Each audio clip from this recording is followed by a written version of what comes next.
Giving you an example of the Utopian performative. One example of this that's really powerful for me is while watching Hair.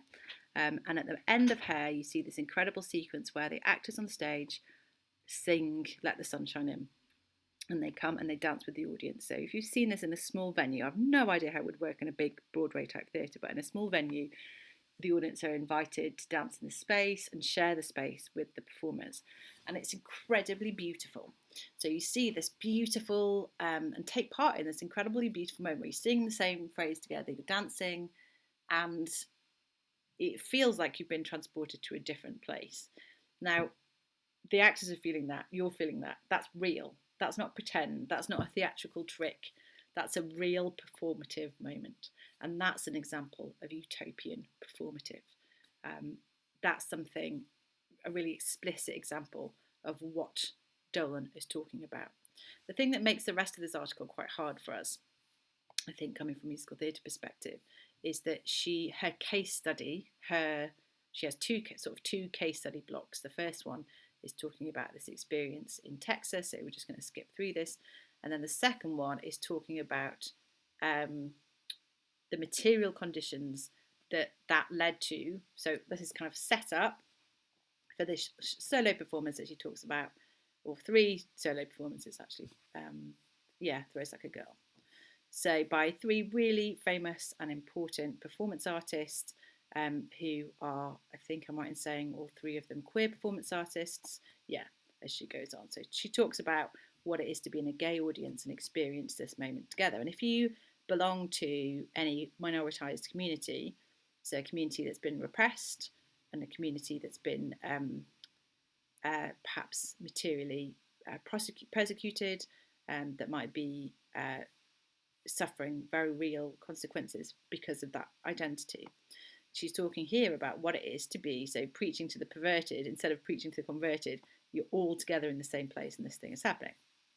Okay, I'm skipping through because she's talking about all these different moments in the performance, and it would be helpful to read those, but you can think about experiences. For example, think about what it is to be queer, to be particularly bisexual or lesbian or non-binary, and watch that identity in Fun Home. I think that's probably the easiest musical theatre example.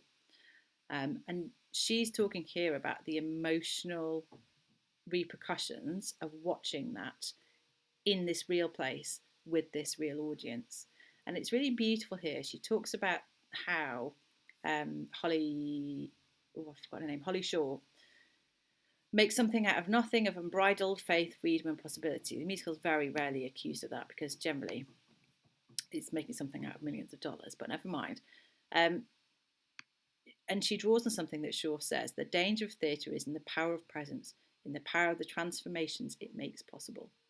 So she's talking about how presence gains power, comes to point us towards those other, better worlds. This is what utopian performance is, utopian performative is. It's a moment that through technique and precision, presence gains power and comes to point us towards those other, better worlds. Now, clearly, this is not going to be the same for everybody in the audience. So it may be meaningless to a straight audience. A straight white audience may get a completely different understanding of it to a black queer audience or to a black religious audience.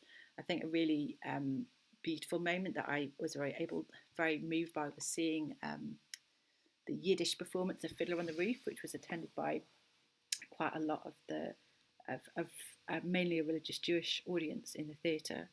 And for a start to go in, we'd all had to have extra security because it wasn't very long after the multiple murder that took place at a synagogue in America. So clearly the audience were being searched to ensure the safety of themselves. And that was quite a powerful moment, especially as an outsider to that situation, as a non-Jewish person. And then sitting in the audience itself, the whole performance was in Yiddish with subtitles, which is sometimes described as a Jewish language. It's a language that comes out of Germany and Russia, and it's a kind of mixture of Hebrew and German and its own kind of language. But it was performed with Yiddish theatre performers and performers who Yiddish was their first or second language. And it was incredibly moving because if you know Fiddler, you know the Sunrise Sunset, which has the song about Shabbat.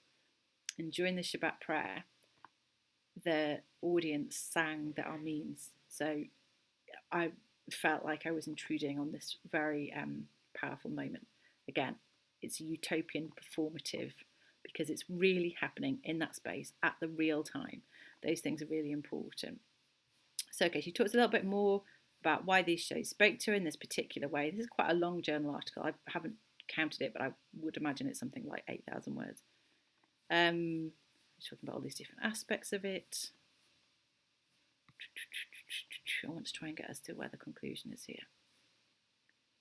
Okay, so she's saying the thing that I just said about not every spectator will find these feelings of utopia because it's going to be different for different people. So she says, and really states her claim to the mass, I believe in the politically progressive possibilities of romanticism in performance.